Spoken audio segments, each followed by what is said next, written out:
G, and G equals 3G. That is the scientist in me that loves equations. Welcome to number 5, our 5th way to get customers, beating a path to your door, begging you to do business with you. The 5 free ways, the 5 best free ways. Today is day 5. We have talked about, this is our customer attraction secrets series. We've talked about the 5 quickest, fastest, easiest ways, and you're going to hear day 5 in a minute. But we've talked about 4 others already that are really, really powerful. Number 1, the first one was you set up your own Facebook page and Facebook group to start bringing your people to you and attracting people on a certain topic or the people that you want to serve.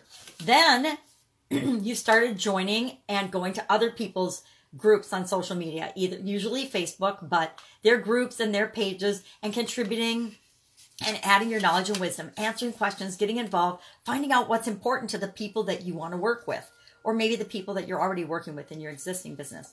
Then we learned all about publishing, not all about, but we discovered the importance of publishing and that you need to do something every single day to be in contact with your people. Or you need somebody in your organization to do something every day to be communicating and building relationships with your people. Because although it's awesome to get new customers coming to you, they're not any good if you don't keep them.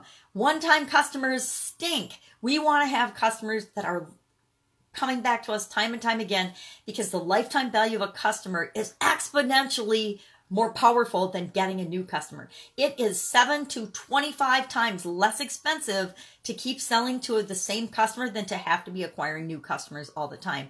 And although this 5 steps or 5 tips series is all about getting new customers, it's just as important as you put these pieces in place, or even more important, that you put them in place so that you can continually be communicating and building the relationship you have with your customers.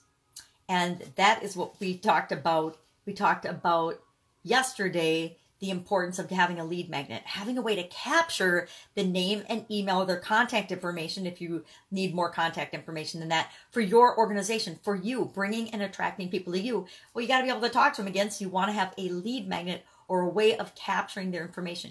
Even if that is as simple as doing a handwritten list or writing them down and having them on your on some kind of, in a notebook. I actually have notebooks with people's names and phone numbers and addresses in them.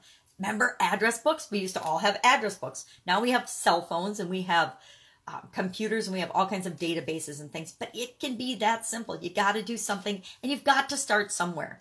Today, day 5, is all about building relationships and the importance of the G's. By G, G, and G, I mean G, be curious and interested in other people.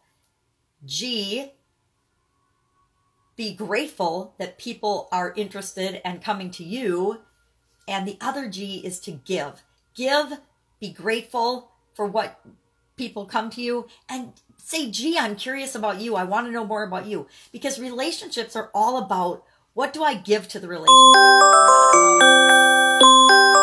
So sorry about that. They're about, what do I give? One of the biggest fallacies, I think, in significant other relationships and marriages is that when people believe that they just give 50-50 in a relationship and their marriage or their relationship is going to work out. That's not true. Both parties need to be giving 100% with no expectation of anything in return. Because if you're both giving 100%, then it works out. It always works out. But if you're both only giving 50%, you're giving with conditions. You're expecting, well, I'm only going to give so much because I expect that other person to give half as much or give as much too. But if you're both giving 100%, and I've seen this play out in the best relationships, my parents' marriage, my grandparents' marriage, and I will say in my marriage, I didn't do that. I didn't be in a relationship where we both gave 100%, and that's why I'm divorced. So give. Be grateful for what you get and what people come to you. Know that you can give everything and give of yourself more than anything, and it will always come back to you tenfold. So today our action item is to just make sure you're building your list. Make sure you're implementing all 5 of these strategies. Make sure that you're approaching the people that come to you or that are attracted to you or that come into your world through publishing, through all of these other steps with a giver's heart, with an open-hearted giver's mentality, and people will be attracted to you. People can smell a mile away if you're just in it for the sale or if you're just in it for the money. People can see through that because you're not authentic. So know that if you're struggling and if people aren't coming to you, it's because you're repelling them with something that you're thinking. So analyze and look at, what am I thinking that might be pushing people away, and it'll come to you. You'll know the answer. So give of yourself, be grateful, and be curious about other people, because people like people who are curious about them. I know I do. That's it. Add value. Make it a fantastic day. I hope you have learned and experienced amazing things from these 5 free ways to get people coming to you, beating a path through your door, and begging you to do business with you. These are my 5 secret weapons. I use them every day to bring customers to me, so I'm not out begging people to do business with me. All right. Talk soon. Bye.